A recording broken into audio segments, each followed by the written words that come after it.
ये खबर पारुल यूनिवर्सिटी द्वारा प्रस्तुत की गई है। नमस्कार। जजमेंट समझिए माला दीक्षित से कार्यक्रम में आपका स्वागत है। आज मैं आपके साथ एक ऐसे केस पर चर्चा करूंगी जिसमें किसी ने गाड़ी खरीदने का पैसा तो दिया, लेकिन कानून की निगाह में वो गाड़ी का मालिक नहीं माना जाएगा और गाड़ी चोरी होने पर वो बीमा कंपनी से क्लेम नहीं ले सकता। सीधे शब्दों में समझा जाए तो वाहन मालिक जिस वाहन को पैसा न चुका पाने पर फाइनेंसर को सौंप चुका है, उसके चोरी होने पर फाइनेंसर बीमा कंपनी से नुकसान भरपाई का दावा नहीं कर सकता। सुप्रीम कोर्ट ने अपने एक हाल के फैसले में ये बात स्पष्ट की है। कोर्ट ने कहा है कि कानून की तय स्थिति है कि बीमा अनुबंध सिर्फ बीमा कराने वाले व्यक्ति और बीमा कंपनी के बीच निजी अनुबंध होता है और कोई तीसरा पक्ष उस अनुबंध यानी कॉन्ट्रैक्ट के आधार पर कोई दावा नहीं कर सकता।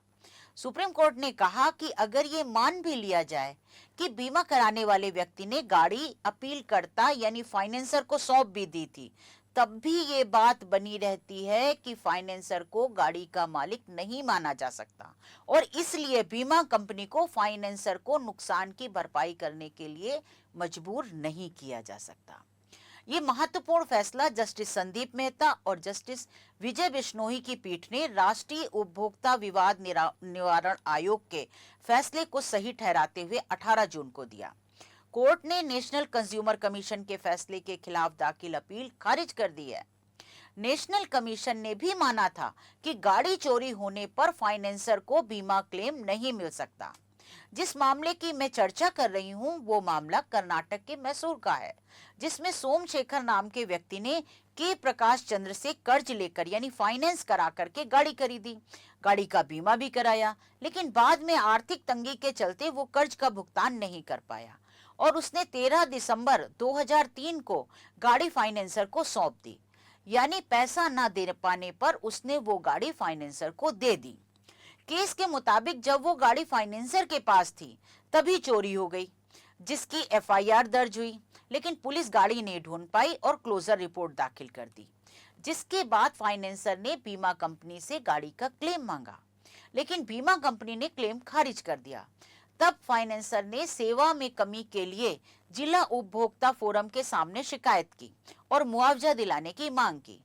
बीमा कंपनी की दलील थी कि क्लेम का दावा कर रहा फाइनेंसर बीमा कंपनी और वाहन मालिक के बीच हुए कॉन्ट्रैक्ट का हिस्सा नहीं था, इसलिए बीमा कंपनी सेवा में कमी की जिम्मेदार नहीं है। ये भी कहा बीमा कंपनी ने कि फाइनेंसर ने वाहन उसे सौंपे जाने का कोई दस्तावेज नहीं दिया है।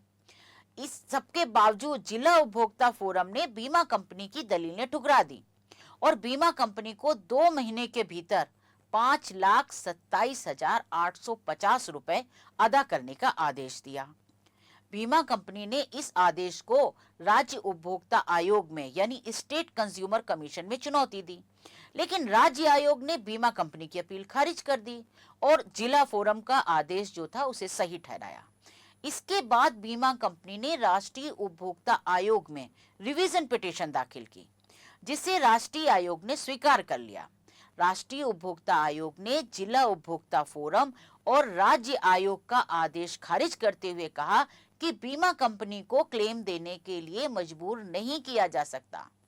नेशनल कंज्यूमर कमीशन के इस फैसले को अपीलकर्ता फाइनेंसर ने सुप्रीम कोर्ट में चुनौती दी थी, जिसे सुप्रीम कोर्ट ने खारिज कर दिया है।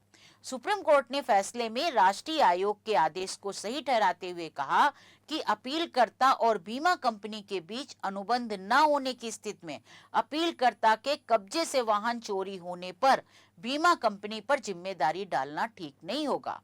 कोर्ट ने कहा कि राष्ट्रीय आयोग का ये कहना बिल्कुल सही है कि बीमा कंपनी को दावा स्वीकार करने के लिए मजबूर नहीं किया जा सकता, क्योंकि अपीलकर्ता बीमा कंपनी और बीमित व्यक्ति यानी जिसने गाड़ी का बीमा कराया था के बीच हुए अनुबंध का हिस्सा नहीं है।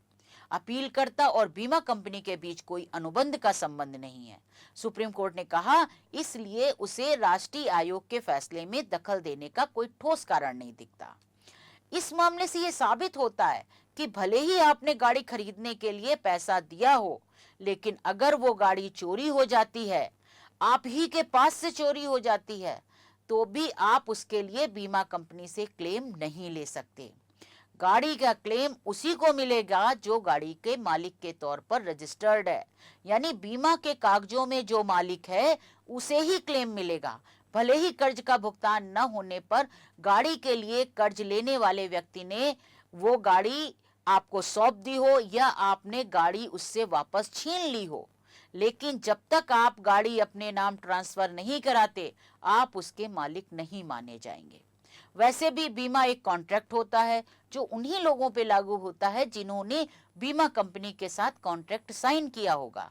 तो ये साफ है कि गाड़ी का मालिक वही है जिसके नाम गाड़ी है। आज बस इतना ही।